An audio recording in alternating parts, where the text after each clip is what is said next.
Hello, everybody. What's going on again? This is Guys Talking Sports. I'm Al Qualls. Of course, with me, my guest host today is Adrian Catwell. Say hello to everybody, Ace. What's going on, family? All right. I have to admit, that I really don't have a topic to discuss. I know that, first of all, let me say thank you to everybody that gave feedback in regards to last week's topic conversation about the evolution of a black quarterback. Um, I really love the positive feedback, the feedback in general in that regard. You know what? Since I do have a new guest here with me, real quick, I mean, Adrian, if you want to talk about it, I know you're aware of what we were saying in regards to about as far as the black quarterback at this point, how they compare in the NFL. Some of these quarterbacks, the black quarterbacks, I guess African American quarterbacks, I should say. And how they compare to, I mean, the top elite, are they top elite status? Let's. I guess I mean, well, I haven't asked for your thoughts in that regard. So, if you want to bring in some input. Uh, well, I guess. Oh wow, spicy with the black quarterback. I mean, if folks want to take a look at Warren Moon, if everybody wants to place like a Warren Moon type of tag on what a black quarterback should be in the pocket passing type era, then yes, I guess Warren Moon would be your poster child. If you take a look at like the Randall Cunninghams of the world, Cordell Stewart, trying to think some of those that were in the 90s, early 2000s. I think a lot of those quarterbacks, Cunningham was way ahead of his time as far as his athletic abilities and what he was able to do. He was a great quarterback, but you know, just imagine if you had a Randall Cunningham who had the great arm and the legs and stuck him in an offense who was really trying to incorporate the zone read type offense. I mean, I even look at Pat White, who coming out of West Virginia, you know, was a small, lanky little quarterback, you know, not the prototypical 6'2", 230, or even 6'3", 6'4", 230. You know, he's more like 5'11", 6 foot, 185, fast as whatever, but just not durable. And you can see what happened when they tried to run a little zone read, and he got knocked the hell out in that Miami game and left with a concussion. But again, he was ahead of his time. I think Miami at the time had a good idea, but didn't have the presence of how to run that particular offense, in my opinion. Now, if you want to fast forward to today's quarterback, you know, the Geno Smiths, the kid from Buffalo, I can't think of his name, came out of Florida State. I will admit, people out there in internet land, I am a West Virginia homer. I am a graduate of WVU, so I do have a little bit of a WVU slant. Go Mountaineers, taking down Baylor last week. But, you know, it's all good. Just had to throw that little plug out there. Nice plug. Nice plug. But, I mean, I think if NFL coaches were willing to take some of the aspects of what made those quarterbacks, especially the black quarterbacks, good or great in their college career and try to sprinkle a little bit of that particular offense in their current offense in the NFL, things will be all right. Like, for example, with Geno, when they played New England last week, yeah, the Jets lost. Geno probably played his best game of the season. They incorporated a lot of the zone read scheme into the offense. They ran the ball tough. Geno ran the ball tough, gave him nice, quick, easy passes to complete. I think if they were to try to take some of the air raid type offense and give it to Geno, I guarantee he would be a much better quarterback. But it also takes that you need to have some skill set on the outside to help, you know, catch the ball. The Jets just signed Jeremy Curley to a 4-year contract extension. Come on now, Jeremy Curley. But that's getting away from the whole black quarterback thing. I guess in a nutshell, I mean, okay, San Francisco incorporates Colin Kaepernick's strong arm and his legs. Granted, they don't run the zone read as much, but if they have to, they will, and they will kill you with it because you're not prepared for it. And I guarantee Harbaugh has that in his back pocket. So it's no shame that start sprinkling that type of offense in with the quarterbacks. I mean, heck, I didn't watch the Steelers game, but I heard Ben Roethlisberger ran zone read on the first play of the Steelers game on Monday night. Ryan Tannehill down in Miami was doing zone read. True. So they're incorporating it. So if that's what they're good at, I'm not saying make that 100% of the offense, but give it a little bit more to make the quarterback feel a little bit more comfortable when playing. So I guess that's my take. Just my thing would be take a small portion of the offense that made them good in college, incorporate that into the current offense, and let them get comfortable with it, and then kind of get some other things in there where they can feel comfortable. All right.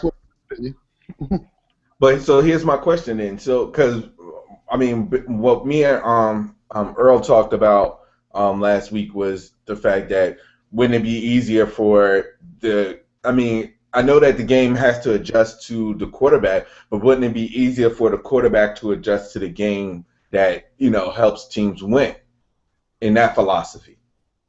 Well, when you're talking NFL, you're talking about the best 1% of all NFL, college football players playing in the National Football League. So you're talking about the best of the best of the best. So the game has got to be, you hear this all the time, so much faster than college. Because in the college game, there are lopsided victories. There are teams that are much stronger and has much more depth and better talent on one team than the other. So there's always going to be some sort of lopsided game going on. But in the NFL, it's pretty much man up. I mean, your team might suck, but you still got some of the best athletes in the game. It's just that things aren't clicking. Jacksonville sucks, but they still managed to win a game last week. So it's just, I guess my thing would be to make it so that the game will kind of slow down for them. I mean, not everybody has the Tom Brady. Nobody's Peyton Manning.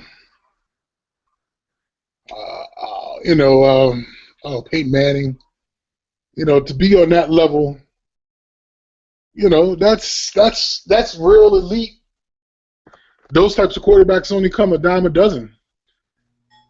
So if you want to take a halfway decent quarterback and make him a pretty good quarterback, like look at Alex Smith. Everybody thought he was a bum when he was in San Francisco. He was a top overall pick, couldn't throw an interceptions, was just horribly bad. And then finally, he got a coach that could actually utilize his skill sets, and now look at him. He was great with San Fran, and now he's playing pretty good with Kansas City. So I mean, if you get the right coach who's willing to put the right skills and utilize the quarterback skill set to their ability, I think any quarterback can be good. But if you're going to force a particular scenario or force a particular offense on them, I guess, and they don't succeed, then they're so quick to just toss that quarterback away and try to find another one who will. No, I agree with that. I understand both sides of it. Because I was saying, if you know that the scheme for a lot of these elite quarterbacks, they always talk. Media is so driven in saying that the best of the best is these elite quarterbacks. Their passer rating is off the charts. And for a black quarterback, for them, if you see the statistics, they're not actually doing as well as they could be.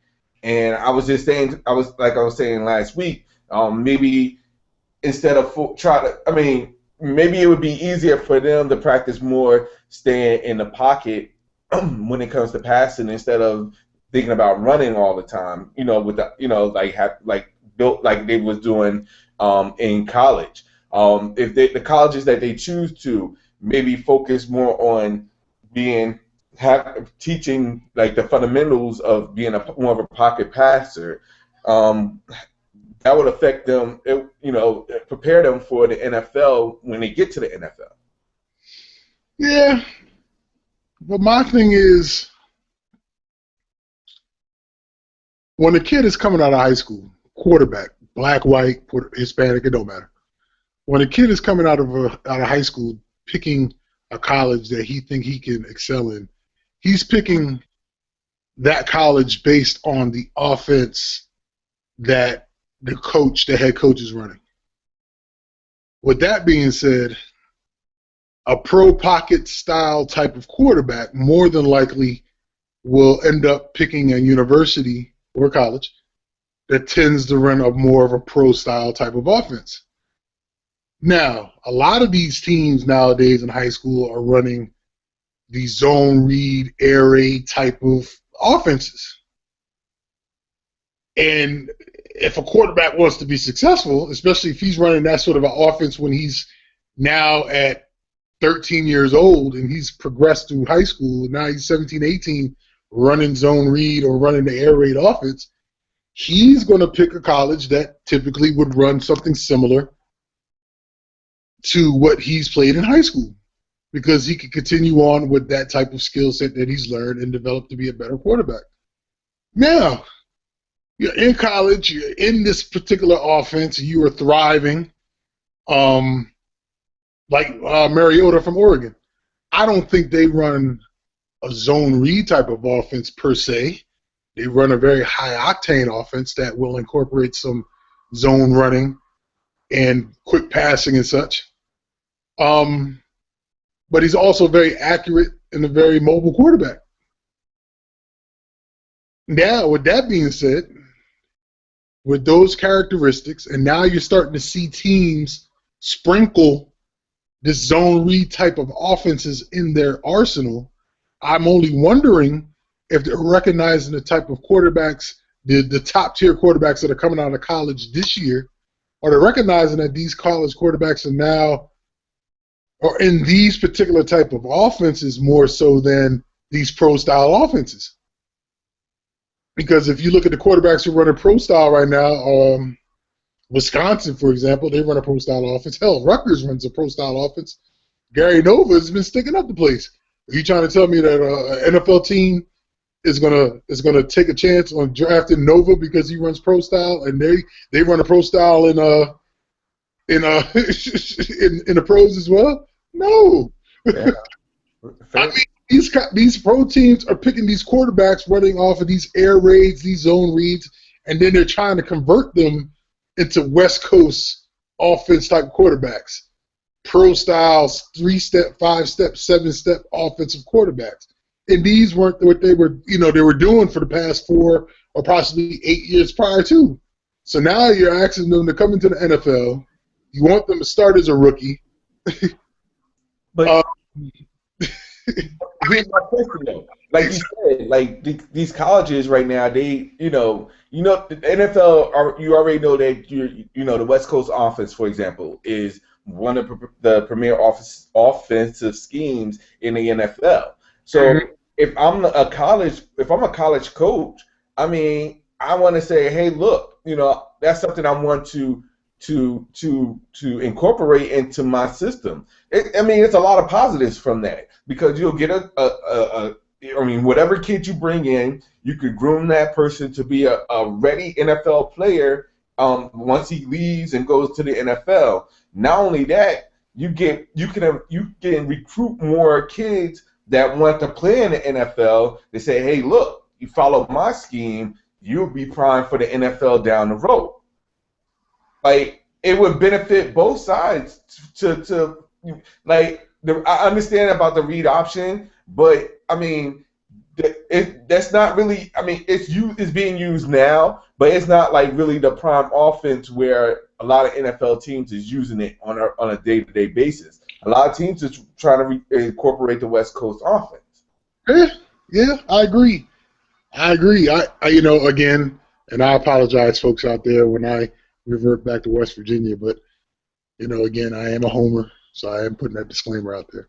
But I remember vividly when Pat White was coming up, and of course under Rich Rodriguez, it was a spread offense, zone read, run offense. It wasn't even so much a zone read, run pass. It was zone read, 90% run and 10% pass. And I remember when Rich Rod left to go to Michigan, and Bill Stewart ended up being the quarterback for West Virginia. Bill Stewart, Coach Stewart, God bless his soul, he passed away, wanted to try to convert Pat White into more of a pro-style quarterback. And you saw that he was running less and less and passing more and more. And you could see how very uncomfortable he was, because that was not the type of player that he was. He was electrifying because he used his feet and was able to run past defenders. And what ended up happening? Miami spent a second-round draft pick on drafting him specifically to be their wildcat quarterback. And it didn't work out in Miami's favor. But again, I think Miami was a couple years ahead of his time in thinking the way they were thinking. But the air raid was around, but it was more like, I guess, the run and shoot. What's my man that came out of Houston? The black quarterback. Oh, he's old school. Man, there was quite a few. He won the Heisman, as a matter of fact. Vince? Huh? Vince Young? No. Well, no. Vince Young as well. I mean, I think he just lost his confidence. But yeah. I think he came around a little too early as well. I think he came out right before Pat White did, a year or two before Pat. So I can't think of his name. But nonetheless, I mean, I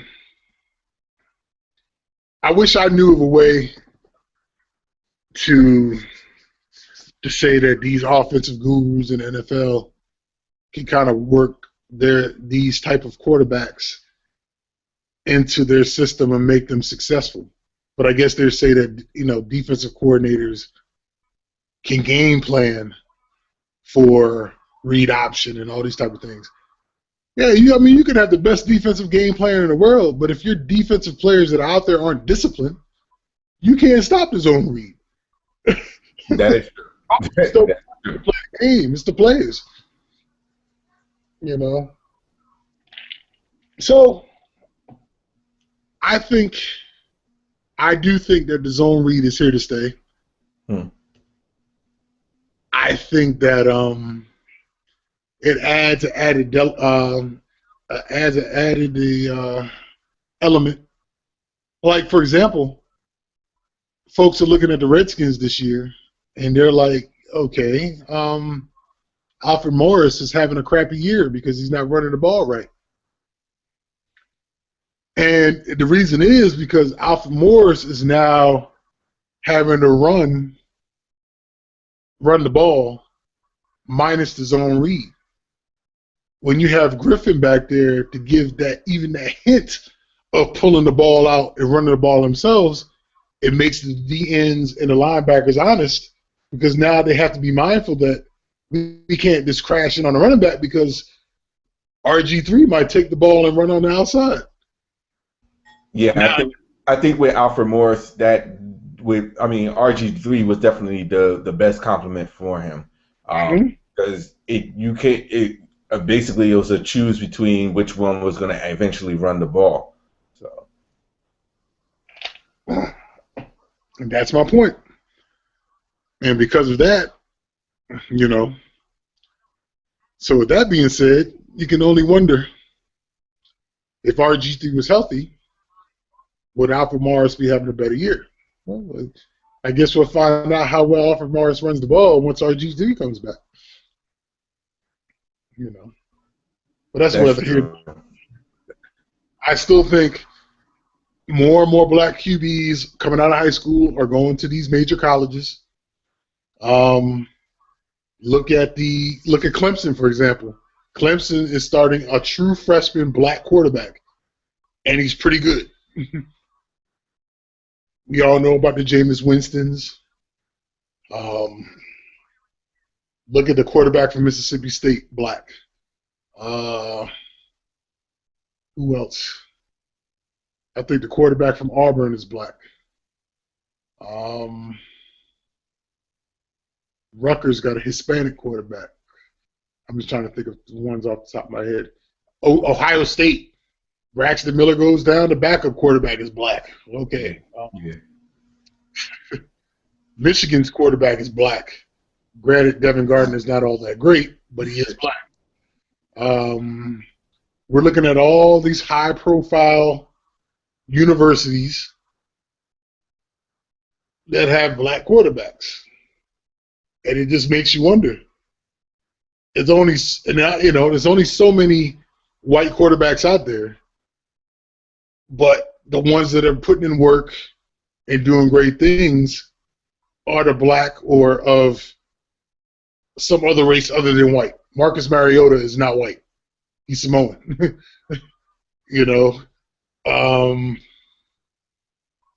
I want to say Arizona has a black quarterback.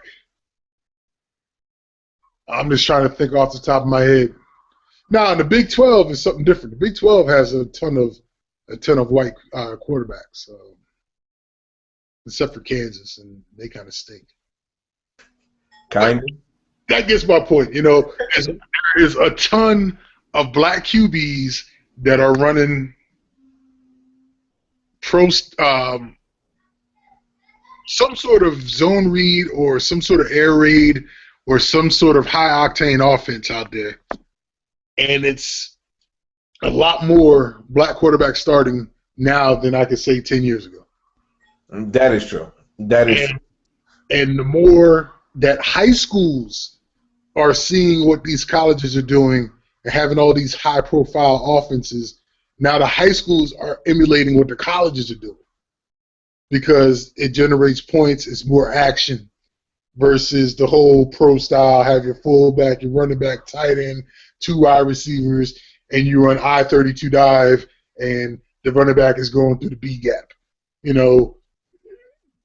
Folks want to see points on the board all the time. So what puts points on the board? If you have an electrifying quarterback that's fast on his feet but also has a pretty good arm. And I'm not saying that white quarterbacks aren't doing that because they are. But you're seeing more and more black quarterbacks coming out there and really doing their thing, and Hispanic quarterbacks. Doesn't necessarily have to do with whatever non-white type of quarterback they're out there, and they're putting in work and they're doing well and they're getting D1 scholarships to these schools because these coaches want to win and they recognize a formula that wins. Yeah, I agree with you on that. I mean, because if that's really what it boils down to. If they're not winning, then their coaching jobs is in jeopardy. So I guess I can understand them utilizing their ability. Customizing their plays to the particular quarterback as long as they're succeeding and doing well in college football. Right, and it's unfortunate because it's either now high school is running these sort of offenses, colleges are now running these offenses. Now, what does the NFL do? Is there going to be a team that's going to buck the trend and decide, you know what, we're going to go down to one of these colleges and we're going to dissect and pick apart what these offensive coordinators and these head coaches are actually doing, and we're going to come up with our own version of this offense so we can put this offense with our quarterback. I see that happening within 5 years. It's not going to happen right now, but eventually you're going to see some of these, either they're going to go down to the college ranks and steal the offenses, or they're going to go down there and steal the offensive coordinators and or head coach and bring them to the league to incorporate that offense to their team. Now that I see more of offensive coordinators coming to the NFL to coordinate, to custom. I mean, like you said, it's a comfort level for them when they start being familiar. When a rookie quarterback comes in to the NFL, they got to learn the whole playbooks, and coordinators have to dumb it down, so to speak, to make it simple for rookie quarterbacks, especially those that's starting in the league right off the bat. Mm-hmm. I mean, again, I apologize. I'm going to say this one more time, and I'm not going to say it again. I am a West Virginia homer. I like to quote a lot of West Virginia things because I do watch all of their games. Disclaimer. We all know, for those of you who follow college football, we all know the Dana Holgorsen tree. We know that Dana Holgorsen he started at some small school, eventually ended up at Texas Tech under the coach now that's coaching Washington State, Mike Leach. If you want to, and I'm just saying this off the top of my head, I could be wrong, but I want to say Art Briles, Mike Gundy from Oklahoma State, Cliff Kingsbury, who's now the coach of Texas Tech, was the quarterback at Texas Tech when Holgorsen and Leach all of them was there. And now you're starting to see how Holgorsen took his talents and became offensive coordinator at Houston. And you saw Case Keenum as a quarterback put up ridiculous numbers. He stayed there for a couple of years, and then he turned around with Oklahoma State. In 1 year, Brandon Whedon put up ridiculous numbers, and Justin Blackman and Dez Bryant and all them jokers came out of Oklahoma State. The receivers, you see what they can do. And now he took his talents, and now he's the head coach over West Virginia. And you see what now West Virginia can do now with depth. But where I'm going with this is Holgorsen has an offense that he says can be installed in 3 days. The offense just takes 3 days to install, and it is nothing but repetition after the fact to get the offense down right. So you say if it only takes 3 days, then why did West Virginia suck if they had pretty much the same offense that they had last year minus a running back or two? Well, it may suck, but it takes the quarterback and the receivers some time to understand all the different routes and all the different changes that can be done when running a particular offensive play. So now you're seeing a totally different offense from last year to this year, and you're like, okay, it's all the same players minus one dude. What's the difference? It's now that they're more familiar. Now the question would be, if they were to take the offense from the college ranks and take it to the pros, is that particular team who's going to take that chance willing to suffer the first year, but also willing to keep the same personnel going into year two to then say, let's see if the team itself will click and be a better product on the field this time around versus what you saw last year. Just like with Chip Kelly and the Eagles. They started off kind of slow, and then towards the end, they just clicked. This year now, okay, NFL defenses are kind of picked up on it a little bit, but I can almost guarantee you Chip Kelly is always 2 steps ahead of a decent defensive coordinator. If he had a healthy offensive line, I guarantee he'd still be doing the same exact thing. It's just that, the offensive line is not as healthy as it was last year. So injuries play a bigger factor in the NFL than it is in the pros. In the college, but because it seems like somebody in the NFL is always getting injured every day, where in college, kids tend to stay a little bit more healthier, but that's not always the case as well. But, I guess with my whole rant and everything, I guess my bigger thing would be if whatever team is willing to take a chance on this coordinator, are they willing to take a chance and keep the personnel intact? But it's not just the personnel that needs to be intact. What's really important is what the fans think about it, because, truth is, if the fans is willing to say, okay, we understand it's a new system, this is going to take a while, so, we'll be patient enough, then you have everybody on board. But if the fans is not going to be patient enough and willing to wait, and they're paying their hard-earned money to go to the stadiums and root for the teams, and the teams is not doing anything or showing any effort, quote unquote, then how would they how would they say, the fan would say, well, how would you want me to stay and look at this if this is going to take time, they may not have the patience to wait. They may want something done right then and there, whether it's fire the coach, fire some type of coordinator, fire the GM. I mean, fire take the quarterback out, take the starting quarterback out, take anybody out, put somebody in that's going to, as long as it jumpstarts their season.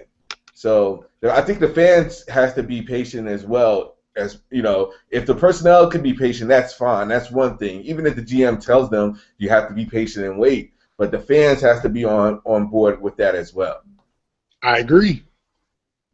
So I guess my thing would be, if an NFL GM or owner or manager, whomever, were to sit there and say, we're going to take, I don't know,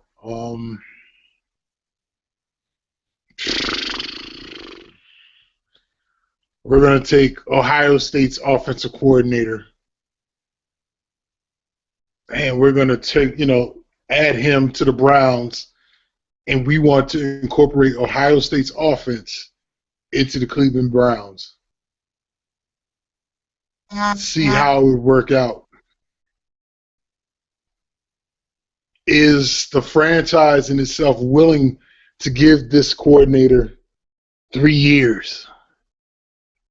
Is the owner willing to come out and say, people, I understand this is going to be agonizing. I understand we're going to suck. I understand all of these things.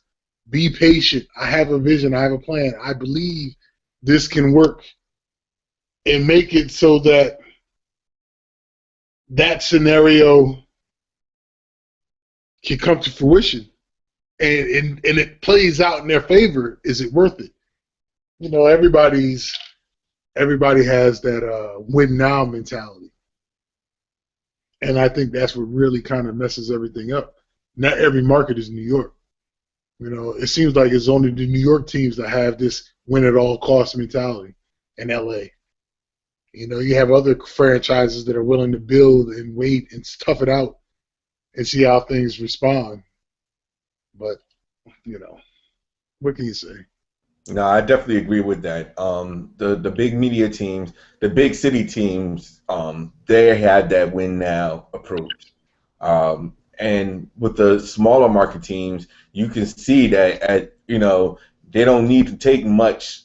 As long as they're just staying the course, everything is fine.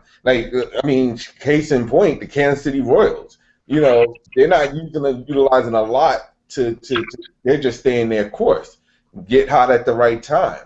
And that's one of the things with the big city teams. Like, the fans always want, they feel as though that they're the team that needs to have it all, for whatever reason. And it takes one game where a fan may just completely crush them. Like, this team sucks. We need to get rid of this. We need to fire this person. We need to get rid of this person.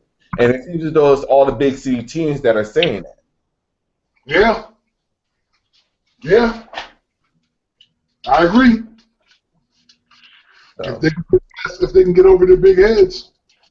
Yeah, that's something I would love to see eventually, but I don't think that's going to happen.